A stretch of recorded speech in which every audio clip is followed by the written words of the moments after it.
Today, the Ummah buried one of the most prominent global scholars of our time. And so today's khatir will be dedicated to him, a brief biography of that Shaykh and Alim. And even though I'm sure some of you might not have heard of him because obviously he was in Arab lands, I guarantee you that almost all of you, 99% of you, have benefited from his works directly or indirectly. And the Shaykh I'm speaking about is none other than who passed away today and was buried? Shaykh Abdul Majeed Al-Zindani. Shaykh Abdul Majeed Al-Zindani, I'm giving a biography of him, even though it was not my fortune to meet him. I wasn't able to meet him. He was a scholar from Yemen, but I have admired and respected and loved the Shaykh without having met him, wallahi, for over 40 years of my life. Even before going to my Islamic studies, when I was growing up as a teenager and reading his books, one of the first books that I read as a teenager here in this land was translations of Shaykh Al-Zindani book, as I'm going to come to. And it was not my honor to ever meet and interact with him. So my biography is going to be as that of an outsider. He's not somebody that I was able to interact with. And yet his impact is global, and I think that there's much to benefit in his biography. He is, of course, from Yemen. And before I talk about his biography, I must bless and ask Allah to bless the people of Yemen. Not because I said so, but because our Prophet ﷺ praised the people of Yemen. And he praised them in such a powerful manner that it makes me positively jealous. I wish I was a part of that peoples and places. Halal to be positively jealous. Our Prophet ﷺ said, hadith is in Bukhari, Allahumma barik lana fi shamina wa fi yamanina. Oh Allah, bless us in our Sham and our Yemen.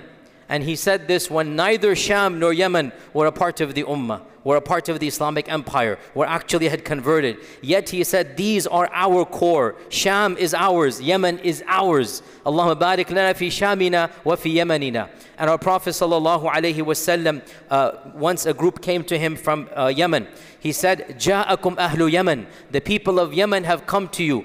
Araqqu af'idatan. They have the softest of hearts. The hadith is in Bukhari. They have the softest of hearts. Their akhlaq are the best akhlaq. They're the most humble people. And I know the people of Yemen themselves, amongst themselves, they have their issues. That's between them. Us outsiders, how is our interaction with them? We all know them to be the most humble, the most kind, the most always smiling and whatnot. This is from our Prophet ﷺ. Araqqu af'idatan. They have the softest of hearts. And then he said, Al-imanu yamanin wal-hikmatu yamaniyya.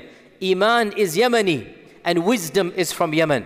Iman will always be in the people of Yemen, and wisdom, yani scholarship, will be from the people of Yemen. So our Prophet ﷺ said scholarship will be from the people of Yemen. And since the beginning of Islam, some of our greatest ulama have been from Yemen, and we hope inshallah the alim that passed away today is also included in that hadith of our Prophet ﷺ telling us that Yemen is going to produce many hakims, many wise scholars. And of course the people of Yemen, they played a vital role, especially in early Islam, in all of the conquest. There was always, I don't know if you know this or not, if you read Islamic history, they would divide the armies based upon tribes and ethnicities. So because it would help them cooperate together. So you had this group have one tribe, this group another tribe. Always the people of Yemen were at the forefront of every single major battle. In Qadisiyah, in Yarmouk, in the Fatah, the conquest of Andalus, there was the army of Yemen. So the people of Yemen were actually at the forefront of all of these great military conquests as well. And so we hope inshallah all of those blessings, they are also demonstrated in our scholar of today. وَلَا نُزَكِّي عَلَى اللَّهِ أَحَدًا. Shaykh Abdul Majeed Al-Zindani, he was born in 1942 in Yemen. 1942 in Yemen. So he passed away at the age of 82, 83 Gregorian years. And what is amazing about this person is that he combined between so many different disciplines and fields. He was a politician, and he gave up politics. He was a alim, he was an academic and a deen. He also participated in Afghanistan, which makes him, you know what it makes him. And all of these, it's combined in that one person, that throughout his life, he was also known throughout his life for being very ascetic, very humble, never living in grandiose palaces, always the most humble person. He was known to be an abid and a zahid. Like, you rarely get all of this combination. He began to study in the sciences. I believe it was, if not engineering, maybe it was maybe pharmaceutics or something. He began studying the sciences in Egypt back in the 60s under Nasser. But he was always an Islamic activist. So under that time frame, he was jailed. He was thrown in jail in Egypt, and then he was banned from Egypt. So he decided to change the course of his career from medicine or something into Islamic studies. So from that time forth, he started studying Islam, and he traveled on his own to other various lands. He traveled to Arabia, Saudi Arabia. He went to other lands. And then when he came back, at that time frame, very few people were educated to that level. And so the government gave him a position. And he continued to rise until he became the second in command of the minister. So he's the vice minister. He's literally going to now become the minister. This is back in the 70s or so. He was very popular in his political party, and he decided to resign and start teaching and preaching full-time. He gave up a career in politics. They say he was on his way to become, if not the prime minister, if not the president, then within that inner circle. And he gave up politics, which is so rare at the prime. He was in his 40s. He gave all of that up. Why? His dream, his vision was to teach Islam. So what did he do? Single-handedly, without any government support, he founded one of the most interesting, amazing universities of Islamic studies in the whole world in Sana'a in Yemen. Jama'atul Iman it is called. And I was hearing about this university even when I was in Medina, and we would meet students. He would come for Umrah. We would meet them, and we would be impressed and surprised at their curriculum. It is said that he devised one of the best curriculums in the whole world. It was a 10-year program. There was no bachelor's, master's, PhD, just one. You study 10 years, and single-handedly, without any government support, he opened up a massive institute and university with free tuition, free room and board for any student from anywhere in the world. Yani, this is just mind-boggling. And as you know, Yemen is not a wealthy country. Yemen is not, a country, yet, subhanAllah, Allah blessed him to do this.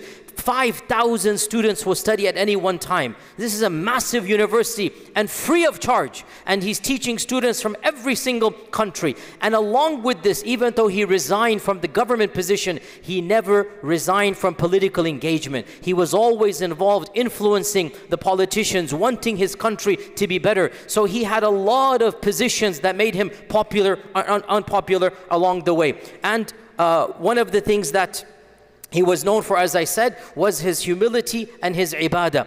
Everybody who knew him to be a worshipper of Allah. He would constantly cry in his salah. He would pray tahajjud every night. Today I called up one of his main students in America, one of our Yemeni mashayikh. He studied with him. He graduated from that university. I called him up to give him my condolences, and I said, tell me, what do you know about the Shaykh? He goes, Wallahi, I'm telling you privately. So you don't know the Shaykh's name, so that's why it's private. It's still private. I asked permission without his name. I'm telling you privately, I accompanied him in his journeys and his tours for years. And I saw him always crying in salah. I saw him when I would go to sleep in the room, he would stand up and pray tahajjud. He would pray tahajjud thinking I'm asleep, and he would be praying tahajjud and crying to Allah subhanahu wa ta'ala. That level of scholarship and of being a politician, giving it up, and of teaching and preaching, and of constantly worshipping Allah, this is something that we hear about in the books of the past, and it's rare to find in our times. And he had, as well as this, a well-known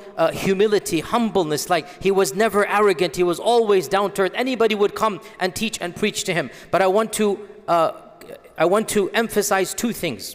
The first of them, why did I say every one of you in this audience is indirectly, if not directly, affected by him?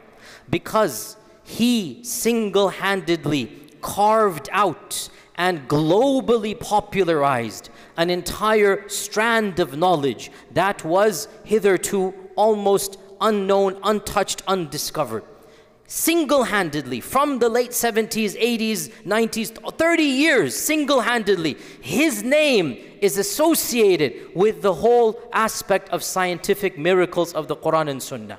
You know, all of you have heard lectures, right? The scientific miracles of the Quran. You grew up, I grew up. This is my first exposure to him. I told you I read him as a teenager. This is my first exposure to him. His name became associated with sponsoring conferences, bringing top-notch non-Muslim researchers who would compare and contrast the Quran, the Hadith with modern science. All of these khutab and durus around the world that you guys are accustomed to, we can honestly say he's the one who began the first domino. He's the one who started all of this, and it just trickled down. It became a global. He would sponsor conferences across the globe, in Jeddah, in Yemen, across the places, and he would bring many scientists, Muslim and non-Muslim, to discuss those aspects of the miraculous nature of the Quran. And perhaps the most famous product of that, one of the most famous embryologists of the 80s and 90s, Keith Moore, he attended that conference, and Shaykh Zindani suggested to him to co-write a book together, because he spoke English, he understood English, Shaykh Zindani. And so Keith Moore and Shaykh Zindani co-authored a book that some of you might have seen, Embryology in the Quran. That's his name is on that book, Embryology in the Quran. And Keith Moore at the time was one of the world's leading embryologists. And he said, I have never seen any book, you know, from the past like the Quran that is so vivid in its description of the human embryo. And he goes, I don't know how to explain this. We don't know whether Keith embraced Islam or not, but he co-authored the book with Shaykh Zindani, and it is still available online. Now, again, for the record, some people said that perhaps he's reading in too many miracles, and that's a criticism to be given. But the point is, he began the project. And, you know, you can agree or disagree about every single ayah. Was it actually, you know, in its place or not? But that's fine. The point is, he began and he popularized. And that's why I said, everyone amongst you, even if you haven't heard of his name, you have been impacted by his thought. He has benefited the ummah in a way that hardly any scholar has in our times. And when he saw atheism begin in Yemen, Yemen had no atheists. There's beginning to have atheist associations. He wrote one of his most famous books. It is still available in Arabic and English, Kitabul Iman, the Book of Iman. And in it, he defended belief in Allah in a way that was meant to appeal to the modern minds, to appeal to the modern scientists. And he wrote a book that is one of the most popular books of his in the Arabic language. It is available in English as well, the Book of Iman. So this is the first point, is that subhanAllah, he really did an amazing thing in this regard. The second point that I really admired about him, and this was something I admired since I began to know of him and hear of him, and that is that without a doubt, he was an independent thinker. He did not follow any one particular group or strand. Even though, you know, he was associated with, let's say, the Brotherhood, he studied with many of the Salafi scholars, but in the end of the day, he wanted to benefit the global ummah. And he didn't just stick with one group or one jama'ah or one strand. Because, you know, if you look at the ulama, and this is, I'm being factual and I'm just telling you how it is. Most ulama, they stick with the group they studied with, which is fine, no problem. Most ulama, the institute they study with, they will just replicate those views and preach those views, and that's good, and they're going to benefit the people. Some ulama, they break away and they become global. They want to benefit the ummah. And so because of this, I want to bring this point up. I was in Medina at this time, and because at the time Shaykh Zindani was at his prime as the president of the university, the professor of the university, being involved in politics, advising politicians, constantly, whatever he would do, some people would praise, some people would criticize. Constantly, this is the reality. And you know, subhanAllah, you get caught up like, what do you believe? Would this guy's liking him, this guy's not liking him? But you realize as you grow older that when a person wants to unite and bring about benefit for the broader society, not just any one strand, then that person will be attacked. That person will be criticized. Because when you break away from your jama'ah, you no longer have a base. You no longer have one group. And so whoever attacks you, you're an individual. Because now you don't, had he been subscribing to one group, then he has, you know, allies. But he's not interested in that. He wants to benefit the ummah. And so that's exactly what he did. At times, members of the Brotherhood would attack him. At times, the Salafi group. At times, this and that. But he did not care. His goal was to benefit the ummah. And now that he's gone, subhanallah, all the criticism is gone and the good remains. Now that he's gone, all of this back and forth that happened in his lifetime, everybody has forgotten. And everybody recognizes what an asset he was to the ummah. And I know one thing as well, and I confirm with the person I spoke with today as well, that despite all of the criticisms people would give him, he would never stoop and go criticize them back. In fact, the person I spoke with today gave me another benefit. He said wherever the Shaykh went, he would always have a private, non-public gathering with members of other groups who would criticize him. He would invite them and just have a gathering of brotherhood, Islamic brotherhood, which would usually solve the problem, or at least, lower the criticism about that. The level of humility to be invited as the Shaykh of the city, and he's the one who says, no, 2 hours before, I want to meet so and so and so and so. And he would invite people from people outside of his entourage, outside of his group, and he would ask them, get to know them, find out what's happening. Once upon a time, he would visit America as well in the 80s, but then as you know, our country bans everybody they don't understand or like, and so he also became eventually banned as well. But he would come here regularly in the 80s. And so his humility at interacting with all people and hearing their side and never stooping to their level of criticism, subhanallah, this won hearts and minds. It is this type of level of scholarship and of ibadah and of sincerity that truly it is the mark of an alim. And now that he has gone, now that he's passed on, subhanallah, all of the critics are gone. But his positive and his work, we now recognize what a revolutionary thinker he was. And he was, as I said, involved in multiple fronts. Unfortunately, because of the civil war in Yemen, the other group that came and attacked, they wanted to assassinate him, the other group that is now in charge of that place. And so they literally targeted his house. This is, I think, 2 years ago. They targeted his house. Allah saved him. Before the attack, he managed to flee, and so he fled to the southern borders of Saudi Arabia, and then from there he fled for his life to Turkey, where he died because the country now is in civil war there. So he passed away in Istanbul, and he is buried over there. May Allah subhanahu wa ta'ala have mercy on him, grant him Firdaus al-A'la. And I want to make one final plea. And I'm being blunt because I want us to grow as an ummah. Please excuse me if this offends anybody, but I want us to grow and benefit. O Muslims, understand that the religion of Islam is broader than one strand and one maslak and one madhab and one firqa. And my humble, sincere advice to all of you is to listen to ulama outside of the strand you happen to like. Just listen, because you will be surprised that actually there's a lot to benefit.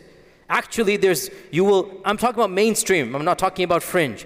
Every mainstream movement within Ahl Sunnah, every mainstream jama'ah, it has people of iman and taqwa and ilm, and they will benefit you to think in ways you did not think before. And a person like Shaykh Zindani is an example of this, that in fact you cannot classify him as this or that. He had independent opinions, and in the end of the day he left a legacy that truly is global. That is the type of scholarship I personally admire the most. And my sincere advice to all of you, don't just stick with the same type of people that's in your bubble. Don't just stick with the same, because then your mind will just become exact same.